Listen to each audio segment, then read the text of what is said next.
Welcome to the Digital Planning Podcast. This series is designed to educate individuals about all things digital in connection with estate planning, business planning, and estate administration.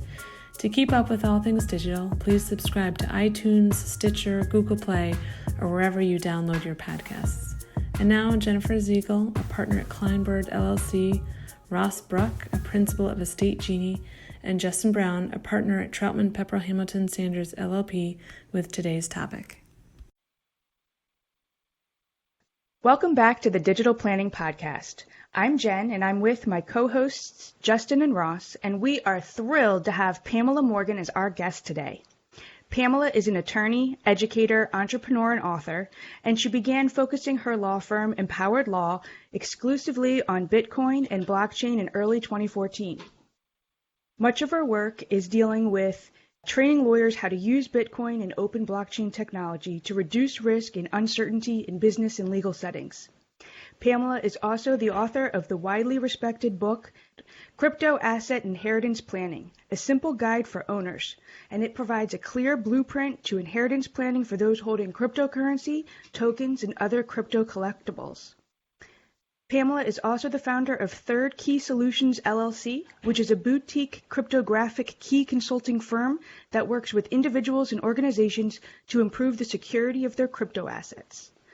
Wow, you do so much in this space. It's amazing to have you. Thank you. Thank you so much for inviting me. I'm absolutely thrilled to be here and talking with you guys today about my favorite subject, which is cryptocurrency, and my second favorite subject, which is estate planning and death. So I'm very, very excited to be here with you, and I hope that the listeners will be as excited as I am. Okay, maybe that's not possible. Mostly as excited as I am about learning about these topics, because there's a lot of really, really interesting things that are happening in the space of cryptocurrency and digital planning.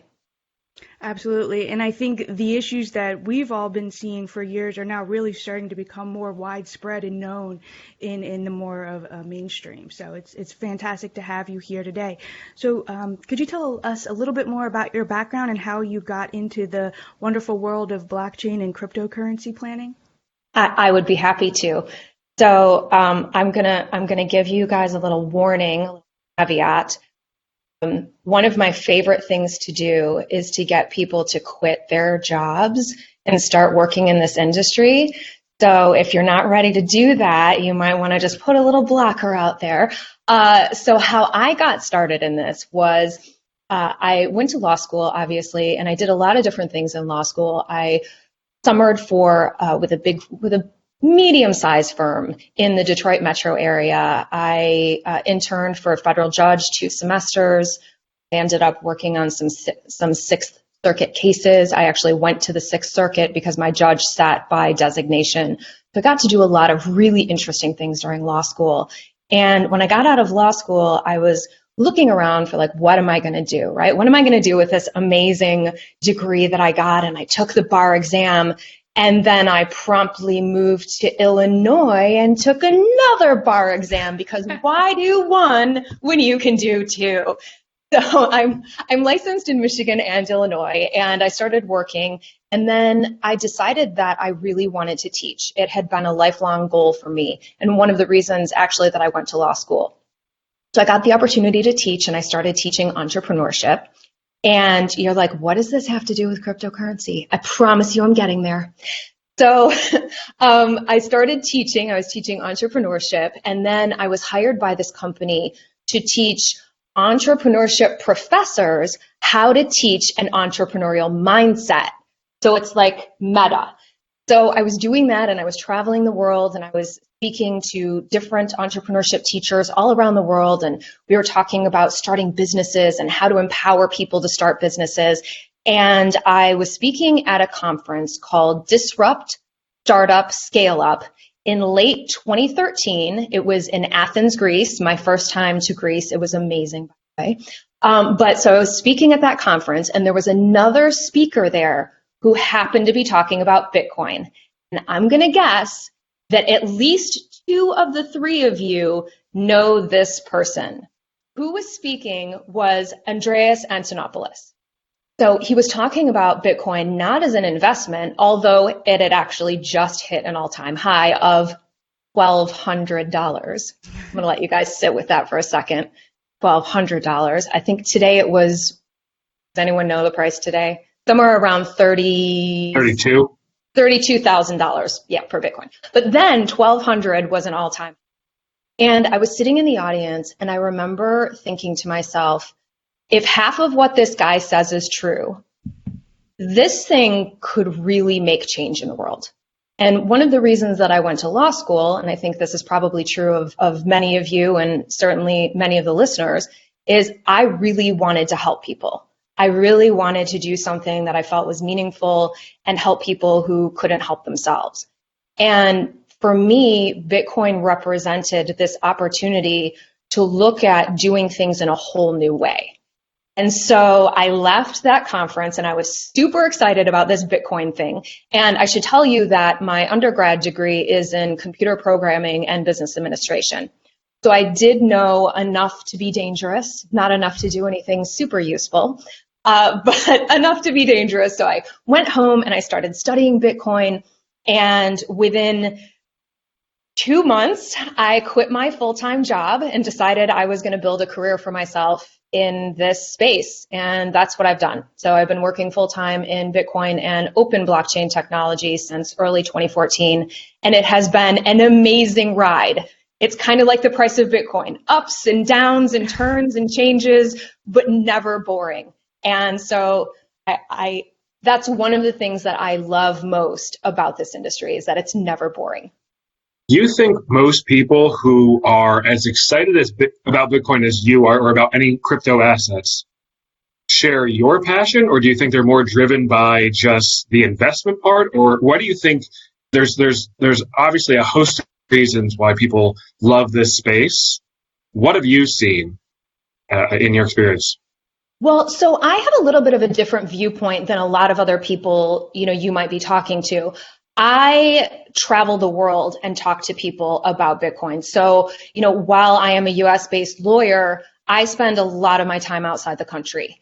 So I think a lot of the excitement in the US, certainly, and with, highly developed, financially sophisticated people who are in different countries around the world, they're excited about, speculation. They're excited about the opportunity to make money. They're also excited, some of them are excited about the idea that Bitcoin specifically is not controlled by a single government.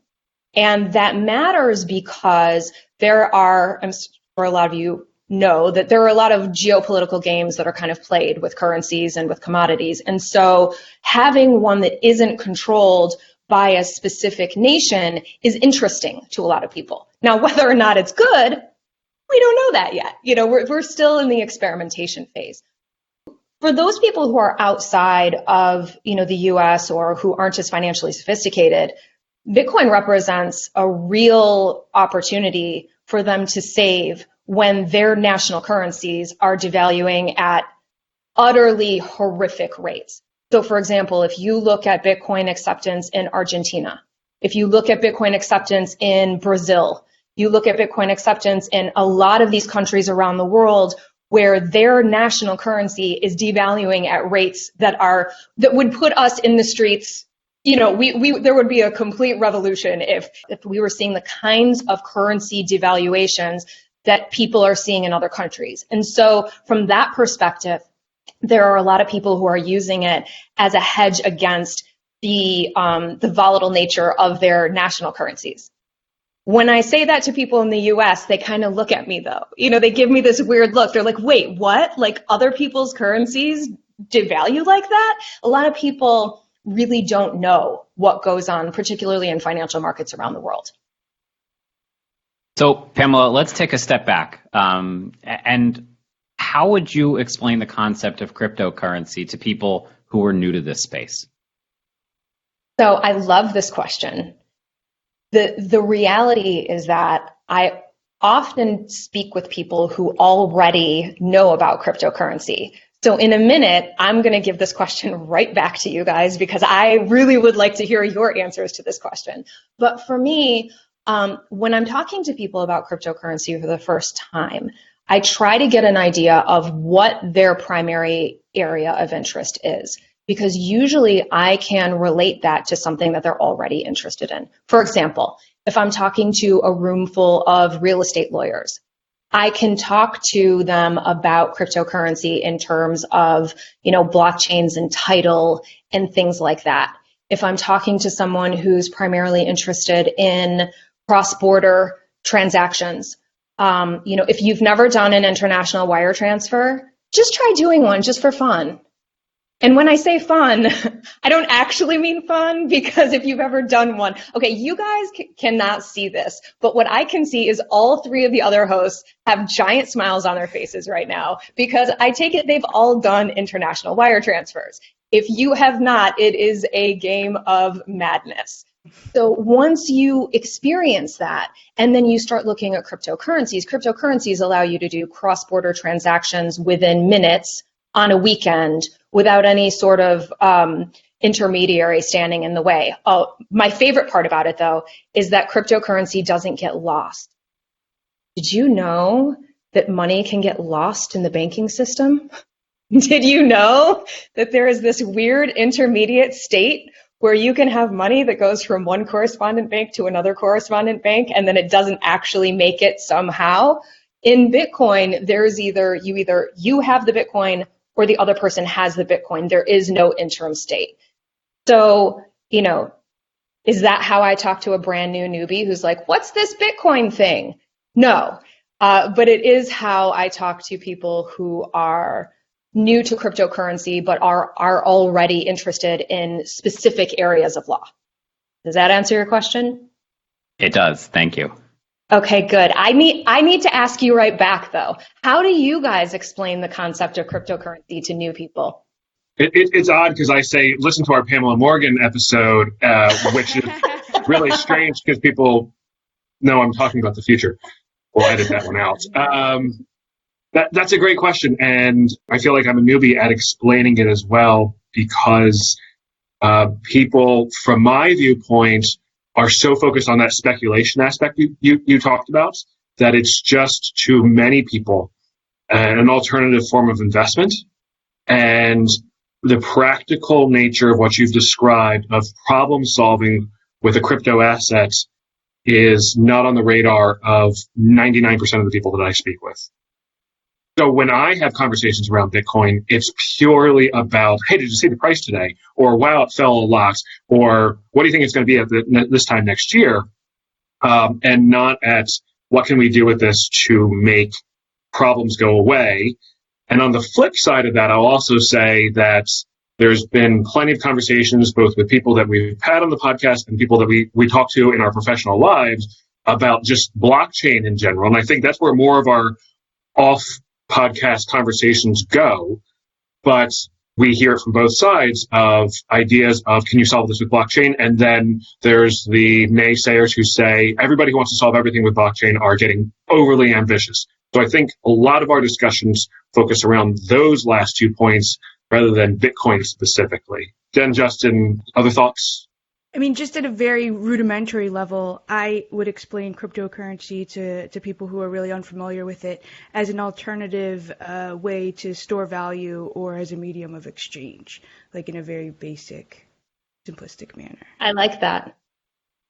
So I'm an estate planner, and I think a lot of my discussions with clients center around the initial question of, do you own any digital assets, or what kind of digital assets do you own?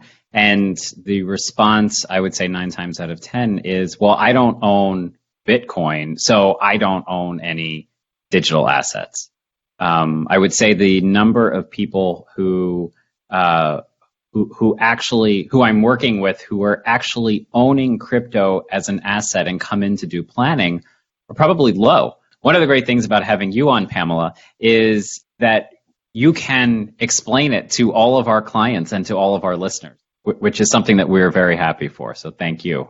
One of the things that estate planning attorneys can do right now to help open that dialogue with their clients is to simply add a line on their asset disclosure form that says, do you own Bitcoin?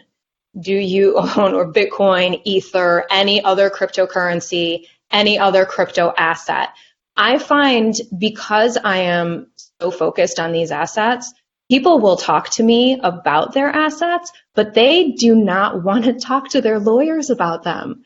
And I think a lot of them, the reason is because they think that their lawyers don't understand them and that the lawyers are going to put a bunch of rules on them. Like, oh, well, if you have digital assets, first they're afraid that the lawyer will not help them because some of them think that, oh, well, if I tell them that I have digital currency or Bitcoin specifically, they're going to think that I'm doing bad things. And so they're going to drop me as a client. Let me suggest one other reason why I think some people are reluctant to tell their attorneys about their Bitcoin investment, and that is out of fear of the speculation part and fear of embarrassment if that investment drops to zero. We know how volatile it is. I think that some people view it as more of a lottery ticket type investment, and that's something that they don't necessarily want to share because it's not the fundamental investment strategy. Invest in stock goes up slowly over time. It's a completely different kind of mindset, and they just want to shy away from acknowledging that they own it. And to add on that, Ross, I would agree, especially with certain couples. One couple might have invested in the Bitcoin and they might be embarrassed or not want their spouse to know that they've made such a risky investment, and or they're trying to hide money from their spouse, which is a whole other issue.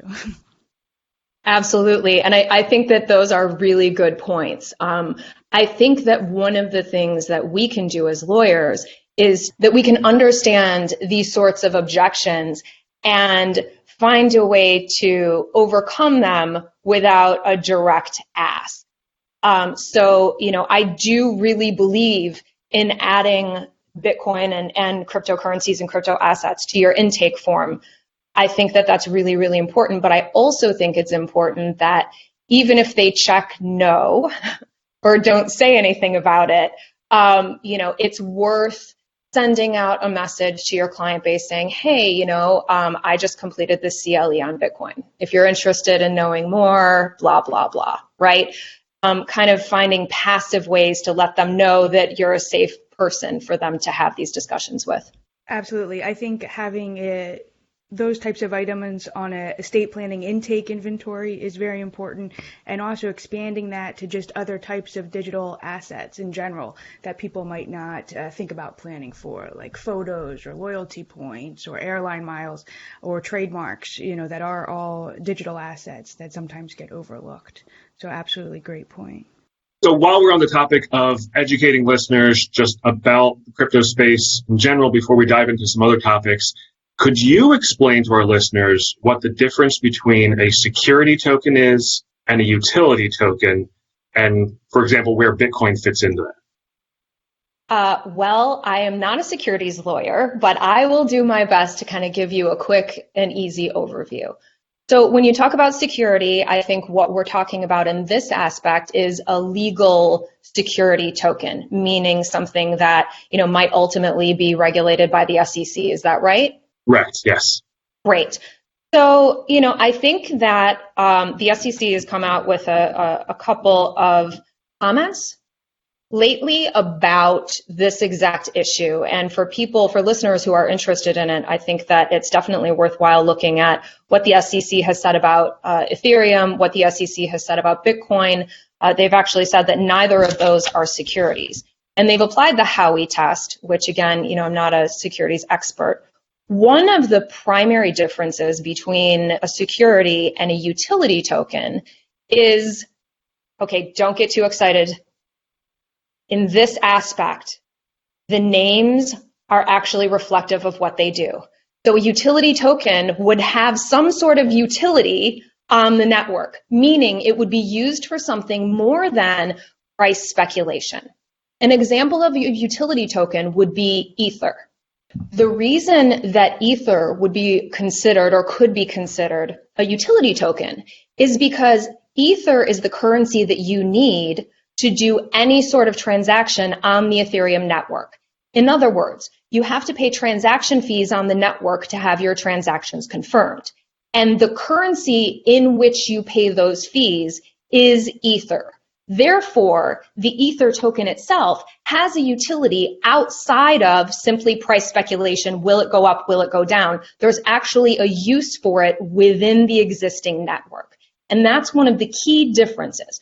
So a security would just simply be, speculating on the price to go up or down, whereas a utility token would have some other sort of use aside from merely price speculation. Now, you might say, well, wait a minute, what about Bitcoin? Bitcoin is used, right, as a cryptocurrency, and Bitcoin would be, the coin Bitcoin. Now, here's where things get muddy, but lawyers will love this. It's okay. We're used to this. We're used to having names that mean different things in different contexts. So for the listeners who aren't very familiar with Bitcoin, Bitcoin is two things. Bitcoin with a big B is the network itself. Bitcoin with a small b is the currency or the token that is used on the big B network. Now, having a big B and a small b is not that useful on a podcast because it's audio only. But if we were video, just picture the big B and the small b. So how does Bitcoin different? Why isn't Bitcoin a security? Well, I haven't read the opinion in quite some time, but I believe that the crux of the difference is that Bitcoin is created by a distributed network, not a company. There is no organization that has issued these Bitcoin. And because there's no issuer, it is not a security. This is where we get into big problems in our industry, because people love the idea of issuing a currency or some sort of though they don't want it to be called a security. So they call it lots of other things, right? They put other names on it. They're like, this is my token, except it looks like a duck, quacks like a duck, walks like a duck. It's a duck, right? You don't get to like have it be something else. If you call your token like not a security token, it's still a security if it has no other value. So we have seen in the past with people trying to get cute and trying to argue that what is essentially a security token is not, and many of them have failed for the simple reason that they want to create these tokens, but they also want to make all the money. So you can't do both. You cannot maintain control and not follow the rules. If you want to not follow the rules, you have to not maintain control, right? And this is a problem where a lot of clients get into trouble because people get really excited and they want to issue this token. And I tell them, well, okay, if you want to issue this token, it has to be completely decentralized. You have to relinquish control. It's the same discussion we have with them about irrevocable trusts, right? Where we say, look, you can get the benefit of the irrevocable trust, but it has to be irrevocable. You can't control the asset. It's the same sort of mental idea there, where people want to do both and they can't do both, and so they struggle. That's really helpful. Yeah, and I think it's important for any listeners who are advising their clients who are going through activities that resemble something of this nature to have that discussion with them. I think the SEC is paying a lot more attention to a lot of these offerings, to a lot of these tokens, seeing whether they fit within their purview. And even on the utility side, we're recording this in late January 2021, and the newly installed Secretary of the Treasury, Janet Yellen, has also expressed some concern over cryptocurrency and its possible use for illegal activity. So I think we're going to see a lot more government focus on all these activities in the near future. So it's important for people to understand the playing field. That was really helpful. Thank you. Great. Thank you. I do want to say one quick thing about Janet Yellen. If you and your listeners are not familiar with Coin Center, I really recommend that you take a look at their work. Coincenter.org, it's a think tank in DC, and in particular, there's a lawyer there, Peter von Valkenburg, who is outstanding. And he actually commented on Janet Yellen's, on her comments, and posted a much larger excerpt of her confirmation hearing, I think it was. And she actually has a much more nuanced opinion than what came out in the blurbs. But, we don't have time to look at all of that, which is why I like Peter, because Peter will look at that and he'll tweet out, yes, by the way, people, if you're not on crypto Twitter, I know Twitter, A lot of lawyers don't like Twitter, but if you want to be in cryptocurrency, crypto Twitter is one of the places to be. That's where a lot of the crypto discussions take place. So, and Peter is a great person to follow there. I'm sure that they have other, I'm part of their newsletter. I'm sure that they have presence on other social media. I don't, so I don't know. That was a great point, though, about Secretary Yellen's comments. They are more nuanced. I cherry picked the negative aspect of it. You're right, and so this is a great recommendation. People should really pay attention to the full breadth of what she said. Yeah, absolutely. And I think it'll be interesting to see. Again, I think I have a little bit of a different viewpoint on these things, perhaps because I really try my best to understand the technology and how these things actually work. One of my primary areas of interest is multi-signature and distributing trust and kind of moving away from the traditional custodial models of having a custodian, single trustee person in charge of assets. And with Bitcoin specifically, but also some of the other cryptocurrencies, there are some really, really interesting technological things that we can do with technology that we simply cannot do in the real world that allow us to go full circle to what we were talking about before, solve real problems in the real world for people. And that's one of the things that I'm so excited about with this industry. So going back to what you just said about distributing trusts, are you thinking about almost like a DAO for trust administration?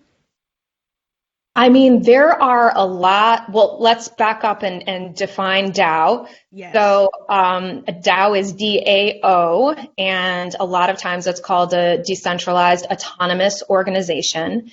And the concept is that there's a software program that basically takes corporate bylaws and puts them into software. And then those corporate bylaws are controlled by that smart contract, and the actions of whoever wants to do anything within the confines of that corporation or DAO, those rules are all kind of codified, if you will, to the software. Do you think that's a fair explanation of what a DAO is? Yes. So the rules are coded into the platform. Yeah, or into the software. Yes, maybe not the platform itself, but maybe the software.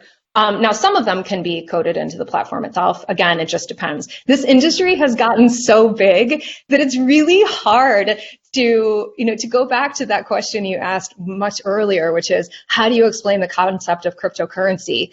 It used to be so easy. It used to be all we need to do is explain Bitcoin and, a couple of its predecessors. And now it's thousands and thousands of tokens and cryptocurrencies and crypto kitties, which I love, and all sorts of tokenized assets, and they all have different characteristics, and some of them have different monetary policy, and some of them have controls and limitations that other ones don't have, and so now we have to start talking about narrowing the scope. Right? So when we talk about blockchain, well, what blockchain are you talking about? If we're talking about a cryptocurrency, which cryptocurrency are you talking about?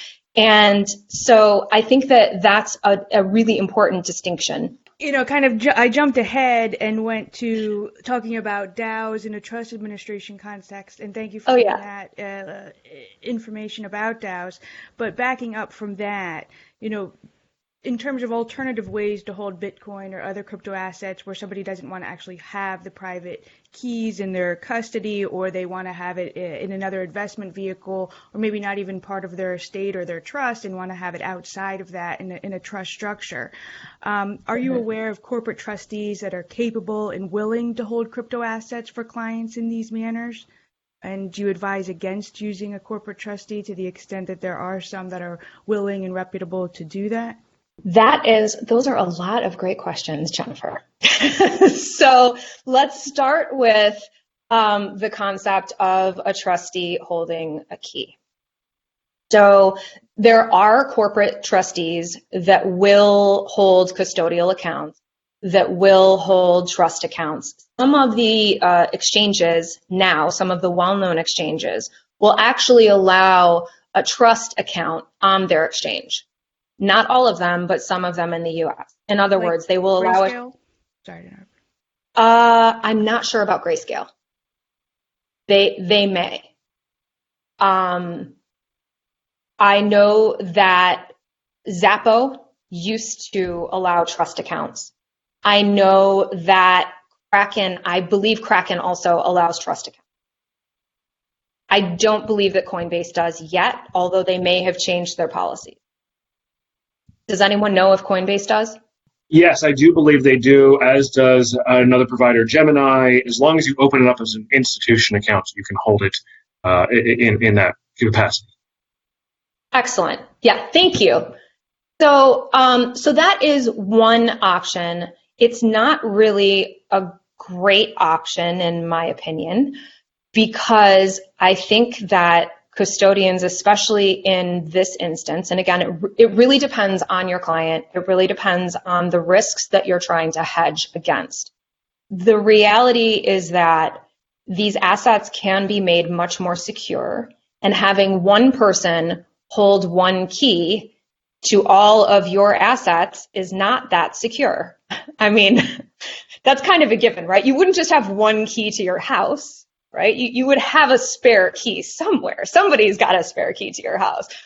So, to have everything locked into one key is a little scary for me, particularly because I've been in the industry long enough to have seen many, many exchanges be hacked. And, there's a joke in the industry, you guys have probably heard it, but there are two kinds of exchanges in cryptocurrency, ones that have been hacked and ones that will be hacked. And the reason is because they're giant honeypots. They have what are effectively digital assets that you can transfer. Again, there's two sides to everything in life, right? So just as I talked earlier about the ease in which you can do an international finance transaction, right? I can send money across borders without any intermediaries.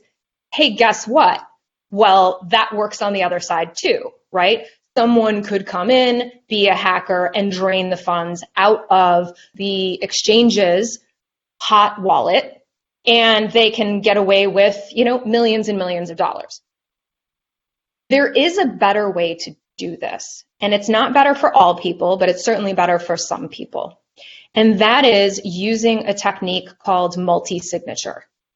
And maybe some of your clients have heard this, maybe some of the listeners have heard this before, but you can open, for example, a business checking account at a regular bank, and you can have an account that requires two signers, right? That requires two signatures for every single check. Now, you might not want to do that, but it is an option. So this sort of idea has been extended into the realm of cryptocurrency, and specifically Bitcoin, for many years now. There's something called multi-signature, and then there's something, it's moved on from there, called pay to public key hash, and then there's something that's even more advanced, which I won't bore you with all of the technical details on. But basically, it allows you to lock money in a way that, from the network perspective, you have to have more than one signer to unlock the funds. And why that's interesting is because from a bank perspective, for example, I can maybe socially engineer the bank to do something that they shouldn't do. Or maybe there's human error involved, right? Maybe somebody just cashed a check that they weren't supposed to cash, or wrote a check out that they weren't supposed to write. With Bitcoin specifically, and a multi-signature, these technological locks are placed on the transaction, placed upon the account, you can think of it, where you actually can't override them. If you don't have both keys, you can't spend the money, period. There is no social engineering because the transaction itself has those requirements on it, meaning the network itself will not accept your transaction if it doesn't have both keys signing. So where do you store the keys? How do you safeguard the keys? And what do you tell your clients to do with these keys? All great questions. I addressed all of those things in my book. but I'll address them here too. So let's talk about key storage. I do want to back up for one quick second on the multi-signature, because I don't want anyone to think that it has to be, for example, 2 keys to sign of 2 keys. No, multi-signature is done like a quorum. So you know when you have, for example, a board meeting and you have votes and you have to have so many votes in order to pass the resolution. It's sort of the same thing. You can set it up the same way. You could set it up that you need 2 of 2 keys. So 1 key, 1 signature, 1 key, 1 signature, you need 1 of each, right? So let me make this easier for the listeners. So Ross has a key and Jennifer has a key, and it requires both of them. Well, so if the funds are locked up and you need both Ross and Jennifer, then what happens if Jennifer is like, you know what, Ross? I don't think so, right? What can happen? So you can get into a situation where Jennifer can prevent Ross from spending the money. Ross can prevent Jennifer from spending the money, but they have to come together in order to spend the money. If, God forbid, Jennifer got hacked and lost the key, whoever got that key wouldn't be able to transfer all the money out right away. They would need Ross. Presumably, Jennifer would know at some point that the key was lost, and Ross would be able to hopefully move those funds if they set it up correctly, meaning not a 2 of 2, but a 2 of 3. So in comes Justin to save the day because he has the 3rd key. And we talked earlier, Jennifer mentioned my company, Third Key Solutions. This is kind of where the concept of Third Key Solutions came from.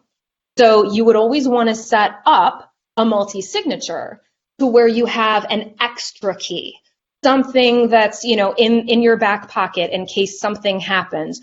Because again, these assets are locked. So, there are lots of stories in the news about people losing access to Bitcoin because their keys are gone, right? Oh, a lot of stories. And we want to talk about those in a few minutes. So going back to the 2 keys where just Ross and Jen have the keys. Yep. What if Ross was to become incapacitated or if he was to die? Would the right to use the key flow to his executor or his guardian or his power of attorney, or is that unique to Ross? Great question. And we have to dissect these things. So I think this is a really, really important point for your listeners. When we're talking about cryptocurrencies specifically, there are 2 ways that you need to look at these issues. One is from a legal perspective. The other is from a practical perspective. So the question that you just asked, do the legal rights flow to Ross's heirs? Well, yes, there's no reason that they wouldn't. But from a practical perspective, can Ross's executor actually access any of those things? Maybe not. And that's why you need an access plan. That's why you have to have, with cryptocurrencies, you have to have an access plan, especially if you hold your own keys or if you are a key holder, part of a multi-signature. You must have an access plan. And it can be very simple, it can be very complex. And that goes into the question that you asked earlier, Justin, about, well, where do you hold these keys? Like, where do you even store them, right? How do you store them securely? And there, again, it depends on, what your specific risk profile is. Let me give you an example. If you're a lawyer, you have a secure office, you have a safe, a fireproof safe within your office. You have access control so people can't just, no one from the street can just wander in. Would it be fairly safe to store 1 copy of your key in your safe? Probably. That would probably be a fairly okay place to store a copy of your key, right? You compare, your law firm that has access controls, that has a nice safe, that has a fireproof safe, and you compare that to, someone's home who has a bunch of teenagers. And they're the house that all the teenagers come over and they hang out there and, they stay over and all of these things. And maybe they don't have a safe. Maybe they just, they let people come and stay. Do you actually want a copy of that crypto key in that house? Well, maybe that's not the safest and best place to store it, right? So it really depends on where you are, where the places that you're looking. A lot of people are storing them in safe deposit boxes. However, those are being closed not only, there are very few places in the US that I know of now that are growing their safe deposit box services. Many banks are removing them completely. And so I think maybe we'll end up with a model like the Swiss or like in Europe where they have private companies that have these things. But, it's really a matter of picking locations that have access controls where you can know if someone has breached your security. So having tamper evident sort of items. One of the things that we use is a tamper evident bag. Have you ever seen something like this? It's where people use, when they have a lot of cash in their cash businesses, they put the cash, they do the count out at the end of the night, and they put them in these bags that you can get right off of Amazon. Super cheap, super easy. They're opaque bags that have printing on the front of them, and they're sealed. And once you seal it, you can't open it without knowing. So they're tamper evident, right? They're plastic bags, so you can open them. But if they've been opened, because there's no way to open it without breaking the tamper-proof seal. And so you can use these sorts of things to actually keep an inventory of your keys, as well as making sure that if someone has breached your security. So rounding that thought out a little bit more, your book, Crypto Asset Inheritance Planning, really talks about your SURE method for planning for cryptocurrencies. And I'd love you to tell us more about that. I would love to. So SURE is an acronym that I came up with to help people understand the aspects of risk planning and managing how and where you're going to store these keys and how you're actually going to create your key management system. So SURE stands for security, usability, resiliency, and efficiency. So let's start with security, because that's number one, right? Everyone hears about Bitcoin hacks. They want to be super secure. They want to make sure that their assets are protected. They are not going to be victims of, these hackers. So one of the issues is people get overly excited about doing these things that they read on the internet. So for example, they put their private keys on encrypted hard drives, and then they can't remember the encryption password. Or they cut their keys up into little pieces and sprinkle them around their house.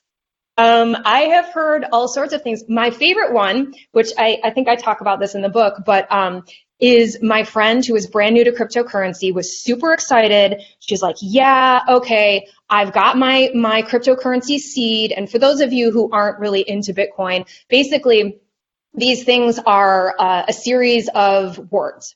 So they can be 12 to 24 English words. And that's, for our conversations here, effectively your private key. So with those 12 or 24 words, you can get back in and you can get access to all your cryptocurrency, okay? So my friend got this great idea. She was like, okay, if somebody gets a hold of these words, then they're going to be able to steal my Bitcoin. So what I'm going to do is I'm going to make a poem out of these words, and then I'll know that these are the words, but no one else will. And I was like, oh my gosh, please do not do this. Okay, this is no. Because again, if you do this and this is your only key, then who's going to be able to help your family or you when you forget about the amazing poem that you wrote? I also know of people who have taken their keys and they have a big library at their house and they've hidden different pieces in different books. And I have counseled them. I'm like, well, that's an interesting way to do it. I hope that you don't ever lend anyone your books because, so are you going to be the person who has to rifle through every single book before you give one out and go, oh, here's a piece of my cryptocurrency key? These are bad ideas because people don't actually understand how to measure security risk. And so they do things that kind of feel super spy-ish, like James Bond-ish, right? But in reality, it's really not safe. So we need to start with security and acknowledge that people want to feel secure. But then we need to talk about the second one, which is the U, which is usability. Can you actually use the system that you have designed to access your cryptocurrency both now and in the future? Can you use it? Can your heirs use it? Or the people whom you want to use it later, will they actually be able to use your system? Then you start looking at resiliency, right? SUR, resiliency. So if you have one copy of your key, that's a really bad idea, because if something happens to it, you'll lose access to the asset, right? So you want to make sure that you've got redundancy, resiliency, something built in where you have backups. But the E balances that factor. So the E in SURE is efficiency. So you would definitely not lose your cryptocurrency if you made 1,000 copies of your key, okay? However, you will not be able to actually keep track of 1,000 copies of your key, right? So we need to balance all of these SURE factors in order to actually create a system that will work for you, that will work for your clients, that will work for the trustee, or will work for your executor, that is balancing all of these factors. And these four things are the things that people have the most trouble with, but they're the most important things for them to understand and get a handle on. So when you're doing planning with crypto assets and cryptocurrencies, you should be thinking about these four things as a guiding method to making your decision. Thank you for listening to part one of our discussion with Pamela Morgan. For Jen, Ross, and myself, we look forward to seeing you next time for part two of our discussion with Pamela Morgan. Thanks. Thank you for listening to this episode of the Digital Planning Podcast, the podcast designed to educate individuals about all things digital in connection with estate planning, business planning, and estate administration. Please subscribe to this podcast and leave us a rating or review on iTunes, Stitcher, Google Play, or wherever you download your podcasts. Thanks for joining us. We'll see you next time. This podcast is not intended, nor should be relied upon as legal advice, nor is it creating any attorney-client relationship with a listener and the hosts or guests. The information provided is only for educational and informational purposes, and the information provided will likely change.